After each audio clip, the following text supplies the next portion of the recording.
We are headed for a Brady-Garoppolo Super Bowl matchup. Take it or leave it. Leave it. The New Orleans Saints are going to the Super Bowl. Drew Brees and the New Orleans Saints will play in the Super Bowl. They will represent the NFC. I'm going to take it, and I've picked the Saints to go to the Super Bowl. But I just want this to be true so bad. I just want this to be true so bad. Could you imagine Shanahan? I know he was the old coordinator back then, but Shanahan, Belichick rematch in a Super Bowl with the quarterback that Belichick wanted, that Brady forced out of town. That's good. Too good. I'm dying for this.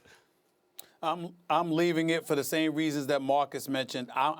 I picked the New Orleans Saints to go to the Super Bowl before the season, and I'm not jumping off that bandwagon. I think they look very, very formidable, and I believe in Drew Brees more than I believe in porn star Jimmy Garoppolo.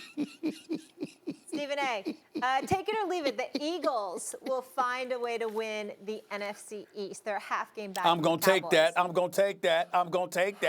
I've got questions about the Dallas Cowboys right now. Sure I think that, they shellacked the Philadelphia Eagles, no doubt, and they got the bye week, and now they're going to come up against the New York Giants. But at some point in time, because they're going to win enough regular season games, it's going to get tight. Palms are going to get sweaty. You know what else is going to get tight? And the Dallas Cowboys will fold. That is what I believe will happen.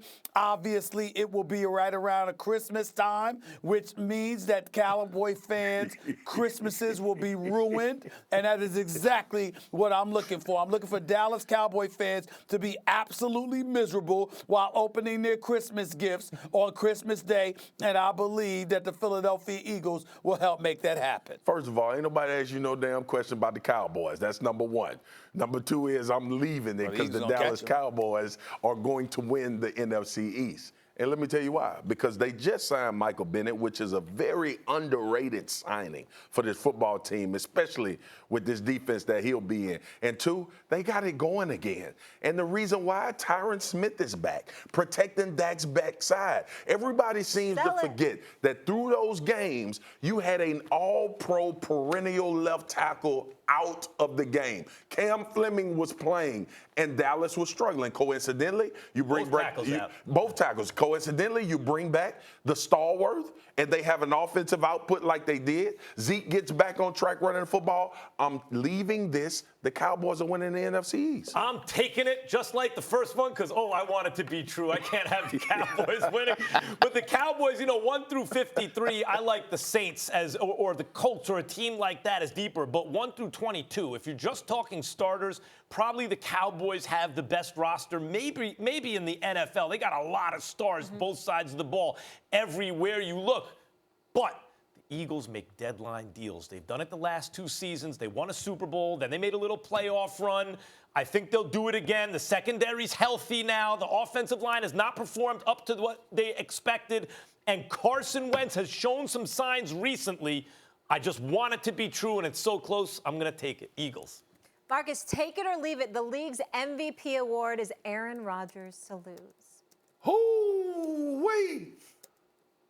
I'm going to take it. Golly, Aaron 12 is balling out of his mind. Look, before this season, we talked about the Chicago Bears winning this division. Obviously, before we knew what Mitchell Trubisky was going to look like, we thought Matt Nagy would have that team going. And the defensive side is what we thought would carry the day.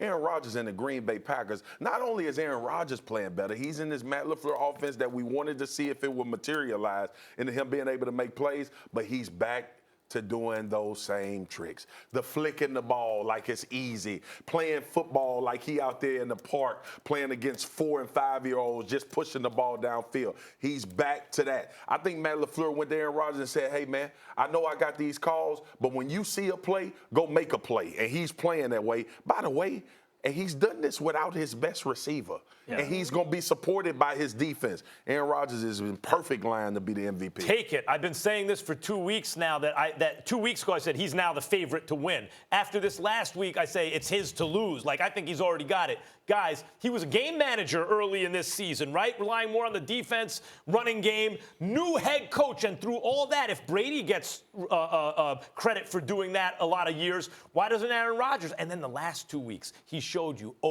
with Mahomes hurt, he can do things no one else can do. It's Mahomes and Rodgers in a class by themselves. Guys, for everything Russell Wilson's done this season, Rodgers' team is one game better, and Russell Wilson 17 TDs to 1 interception, playing the best he's ever played. Rodgers 16 TDs to 2 interceptions, and he's just getting started. All right, there's Aaron this Rodgers. other guy with some pretty good stats. That'd be, oh, Stephen A., you haven't gone. I'm sorry. Thank you. I'm taking it. I'm taking it. He's not the favorite yet, but if he keep playing like he played last week, he will be. I'm taking it. Thanks for watching ESPN on YouTube. For more sports highlights and analysis, be sure to download the ESPN app. And for live streaming sports and premium content, subscribe to ESPN Plus.